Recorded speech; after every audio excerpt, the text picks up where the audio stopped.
Have you ever asked yourself whether you're doing enough on your spiritual path?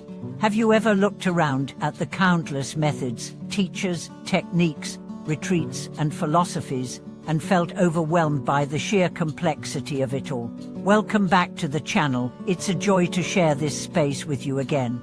Today we are going to talk about one of the simplest yet most profound teachings from Master Xuyun, a figure revered not only for his deep wisdom, but also for his unwavering commitment to simplicity. In a world of increasing complexity, he gives us a spiritual anchor. Recite the Buddha's name, honestly and to the end. For that's it. No fancy systems and no mystical formulas. Just a single, sincere focus. But why would such a simple method be considered enough? Isn't enlightenment supposed to require layers of understanding and years of study?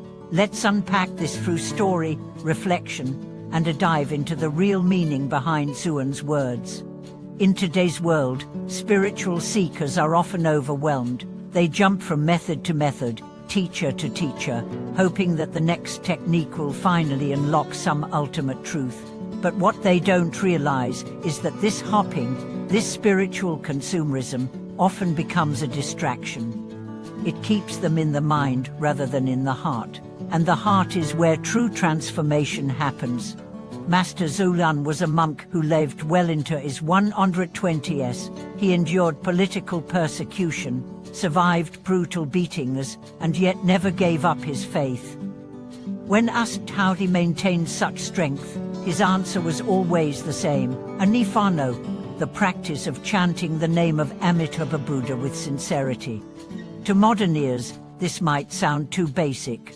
Reciting a name over and over, how could that lead to awakening? But Xuyun was pointing to something deeper than the words themselves. The act of reciting the Buddha's name is not a mechanical ritual, it's a training of the mind. It's about turning your awareness inward, away from the endless distractions of the world, and anchoring it in something timeless and pure. Let's consider a story. A woman named Mai was struggling with anxiety. She tried every modern self-help technique, mindfulness and zaps, breathing exercises, visualization methods. Some worked for a time, but nothing seemed to bring lasting peace. Then one day, she read about Master Xuyun's teaching. Skeptical but desperate, she began reciting Mitufo quietly during her walks. Slowly, she noticed a shift. Her breath deepened, her thoughts softened, the noise in her mind quieted. I wasn't trying to fix anything anymore, she later said. I was just being with the name, and that became enough. This is the essence of Xuyun's teaching. The power isn't in the method, it's in the sincerity. When you engage with any practice deeply enough, it stops being a technique and becomes a doorway to presence. Repetition becomes rhythm, rhythm becomes stillness, stillness becomes insight. Why does chanting work? Because the mind is like a wild horse. It runs from thought to thought, emotion to emotion, never stopping. By giving it a single point of focus like the Buddha's name, you create a loop that gradually settles the mind. And in that stillness, your true nature begins to shine. Master Xuyun didn't say chanting was the only way, but he emphasized that trying too many methods at once scatters your energy. He said, if you dig 100 wells, each only 1 foot deep, you will never find water. Dig one well deeply, and the water will come. So many seekers today fall into this trap. They read one book about Zen, then jump to Tibetan visualization, then try Yoga Nidra, then switch to Western psychology. There's nothing wrong with exploration, but at some point, you have to choose your path and commit. Otherwise, you stay on the surface, never touching the profound stillness that comes with depth. Let's talk about another case, a man named Lee who lived in the city and worked as a software developer.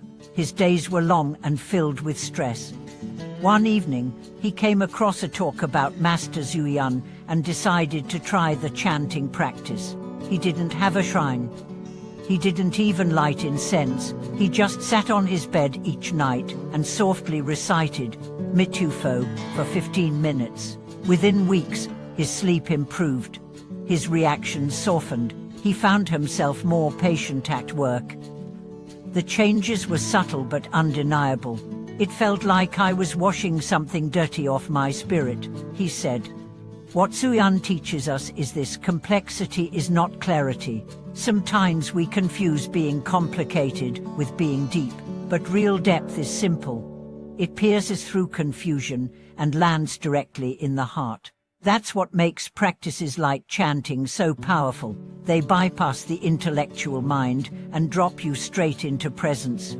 He also warned against practicing with mixed motives. If you chant hoping to impress others, gain supernatural powers, or even to escape pain, your practice will be limited.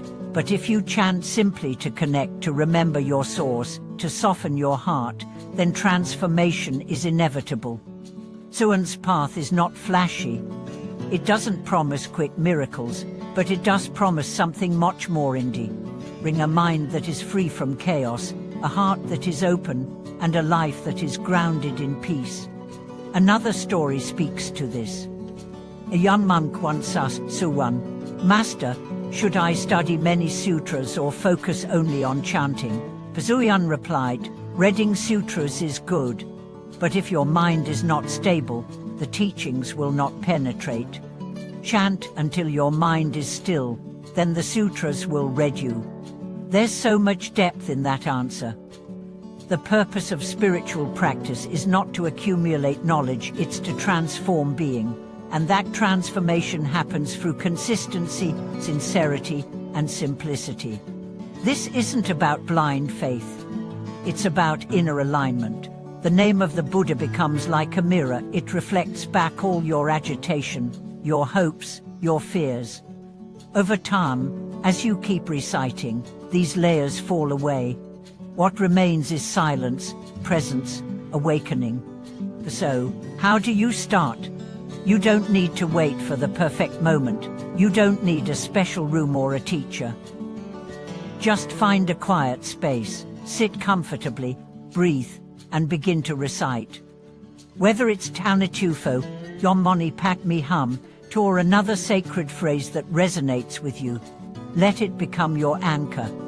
Do it for 5 minutes a day, then 10. Then let it become a part of your walking, your cooking, your waiting in line.